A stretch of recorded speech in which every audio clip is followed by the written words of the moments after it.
Next hadith is hadith number 12. Hadith number 12, it says that the messenger of Allah, may Allah bless him and give him peace, sent Abu Musa and Muaz ibn Jabal to Yemen. Holy Prophet peace upon him ने अपने दो senior companions को, ठीक है, उनमें एक है अबू मूसा रजी अल्लाह तआला अन्हु अशरी एंड मुआज इब्न जबल रजी अल्लाह तआला अन्हु को यमन भेजा. क्यों यमन भेजा? And he sent each of them to govern a part. ठीक है, यमन के किसी हिस्से पे एज अ गवर्नर अपॉइंट किया था उन्होंने. Then he said be gentle and do not be hard. क्या करें? उनके साथ आसानियाँ पैदा करें, काइंडनेस शो करें. ठीक है, and do not be hard and don't make difficulties. ठीक है, हार्डशिप और डिफ़िकल्टीज क्रिएट ना करें. And cause rejoicing. ठीक है, खुशखबरी दें, उनको अच्छी अच्छी बातें बताएं. And do not एलिनेट. ठीक है, उनको नफ़रत ना दिलाएं, उनको मुतनफ़िर ना करें, उनको रिपेल ना करें रिलीजन से. Okay, Holy Prophet peace upon him has given these teachings to two of his envoys and two of his ambassadors, those who have been appointed to govern a different part of Yemen. Okay, दो तरह की teachings दी हैं. एक तो ये कहा गया कि उनके साथ नरमी करें और सख्ती ना करें. दूसरी बात ये कही, प्रॉफिट पीस अपॉन ने ये बताई कि उनको अच्छी अच्छी बातें बताएं, अट्रैक्ट करें और उनको रिपेल ना करें. उनको ऐसी बातें बताएं कि जिसकी वजह से वो रिलीजन की तरफ, इस्लाम की तरफ अट्रैक्ट हों और उससे भागे नहीं. मतलब एक तरह से हम ये कह सकते हैं कि these are the responsibilities for the leaders. जो लीडर्स हैं उनके ऊपर भी ये रिस्पॉन्सिबिलिटी बनती है कि वो अपने अंदर ये एटीट्यूड डेवलप करें. In the same way such type of attitude and such type of qualities should be in those people who have been appointed to preach Islam, to deliver Islamic teachings को दूसरे तक पहुंचाने के लिए. ठीक है, जो those who are associated with dawa and preaching Islam and to convey the message of Islam to the other, they also have these two qualities in them. तो पार्ट ए में अपने इस हदीस की टीचिंग को इस तरीके से डिस्क्राइब कर देंगे कि the teaching given in this hadith is specifically focused on the responsibilities of Muslim rulers. वैसे तो देखा जाए दो rulers, because they have been appointed to govern two different parts of Yemen. So according to this hadith, it tells them to work for the welfare and the prosperity of their people.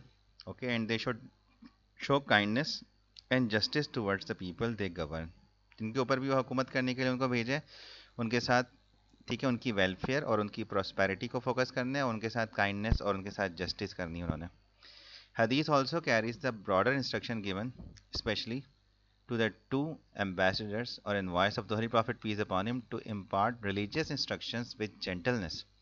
पहली बात है, उस ज़माने में जो governors होते थे, they were not just to rule over them, but along with that they were responsible to convey the positive message of Islam.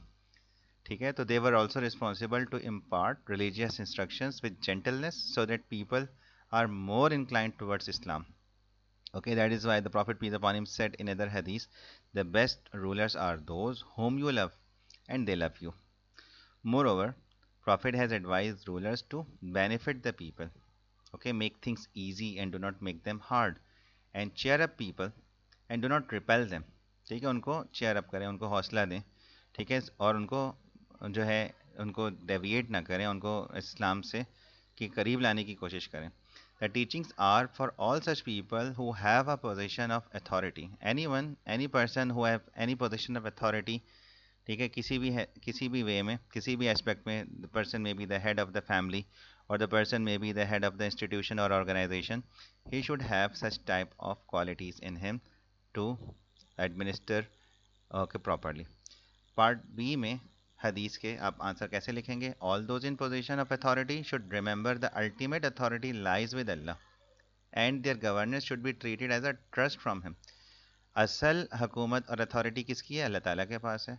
और इन्हें जो अथॉरिटी मिली हुई as a ruler, as a governor, ये एक ट्रस्ट है, ये एक अमानत है. इन्हें उस अमानत को और उस ट्रस्ट और रिस्पॉन्सिबिलिटी को प्रॉपरली फुलफिल करना है और वही कुछ करना है that has been permitted to them by Allah Almighty. ठीक है, तो Muslim governments and rulers should be fair in their actions. They should promote peace and justice in the land and base their authority on Islamic principles and tolerance of other faiths also. Okay, they should tolerate and accept, okay, the followers of other religion also, even when they have to implement the religious instructions and religious teachings, Islamic teachings, when they are being implemented, It should not be done in a manner where it becomes overwhelming for the individual.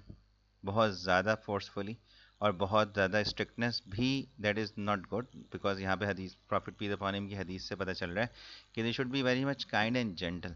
और हमारे पास example भी Prophet peace upon him की life से आ रही है कि once a man came and complained the Prophet peace upon him that Muaz ibn Jabal रज़ी अल्लाह तआला अन्हु recited long surahs in prayer, particularly इशा की नमाज में, ठीक है, which caused him hardship as he did manual work, मजदूर था, मेहनत मजदूरी करता था all day, and by night he was tired, दिन भर मेहनत मजदूरी करके जब वो रात को ईशा की नमाज़ पढ़ने के लिए आया और मुआज़ इब्न जबल नमाज़ पढ़ा रहे थे, ठीक है, तो उन्होंने सूरह बकरा की तिलावत शुरू कर दी, ठीक है, तो उन्होंने फिर जाके प्रॉफिट से कंप्लेन की कि मुआज़ बिन जबल रज़ी अल्लाह अन्हु is reciting long surahs in prayers which caused him hardship.